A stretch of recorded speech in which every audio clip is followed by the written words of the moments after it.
ସାଙ୍ଗମାନେ ମାତ୍ର 16 ବର୍ଷ ଆୟୁରେ ବୀର ଅଭିମନ୍ୟୁ ମହାଭାରତ ଯୁଦ୍ଧରେ ମୃତ୍ୟୁବରଣ କରିଥିଲେ। କିନ୍ତୁ ଏଠାରେ ଭଗବାନ କୃଷ୍ଣ ଅଭିମନ୍ୟୁଙ୍କୁ ବଞ୍ଚି ନଥିଲେ କାହିଁକି? ପୁରାଣ ଅନୁଯାୟୀ ଅଭିମନ୍ୟୁ ସୁଭଦ୍ରାଙ୍କ ଗର୍ଭରେ ଥିବାବେଳେ ହିଁ ଚକ୍ରବ୍ୟୁହ ଭିତରକୁ ଯିବା ବିଦ୍ୟା ଶିଖି ଯାଇଥିଲେ। ମାତ୍ର ଚକ୍ରବ୍ୟୁହରୁ ବାହାରିବା କଳା ଶିଖିନଥିଲେ, କାରଣ ତାଙ୍କ ମା ସୁଭଦ୍ରା ସେତେବେଳେ ଶୋଇପଡ଼ିଥିଲେ। କିନ୍ତୁ ଏହି ବିଦ୍ୟା ତାଙ୍କ ପିତା ଅର୍ଜୁନ ଏବଂ ତାଙ୍କ ମାମୁଁ ପ୍ରଭୁ ଶ୍ରୀକୃଷ୍ଣ ଅଭିମନ୍ୟୁଙ୍କୁ ଜନ୍ମ ହେବା ପରେ ମଧ୍ୟ ଶିଖାଇ ପାରିଥାନ୍ତେ। ତେବେ ଏହା ପଛରେ ଥିବା କାରଣଟି ହେଉଛି ଚନ୍ଦ୍ରଦେବଙ୍କର ବଚନ। ବାସ୍ତବରେ ସାଙ୍ଗମାନେ ଯେତେବେଳେ ଏହା ସ୍ଥିର ହେଲା ଯେ ପ୍ରଭୁ ଶ୍ରୀକୃଷ୍ଣ ପୃଥିବୀରେ ଜନ୍ମ ନେବେ, ତାଙ୍କୁ ସାହାଯ୍ୟ କରିବା ନିମନ୍ତେ ଅନ୍ୟ ଦେବତାମାନଙ୍କ ପୁତ୍ରମାନଙ୍କୁ ମଧ୍ୟ ଜନ୍ମ ନେବା ପାଇଁ ନିର୍ଦ୍ଦେଶ ଦିଆଗଲା। ଅଭିମନ୍ୟୁ ହେଉଛନ୍ତି ଚନ୍ଦ୍ରଦେବଙ୍କର ପୁତ୍ର ବର୍ଚା।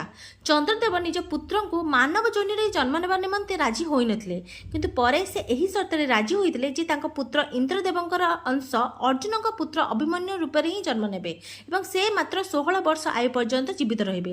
ଏହି କାରଣ ହେତୁ ଅଭିମନ୍ୟୁ ଚକ୍ରବ୍ୟୁହ ଭିତରେ ଥିବା ସମୟରେ ପ୍ରଭୁ ଶ୍ରୀକୃଷ୍ଣ ସେଠାରେ ଅନୁପସ୍ଥିତ ଥିଲେ।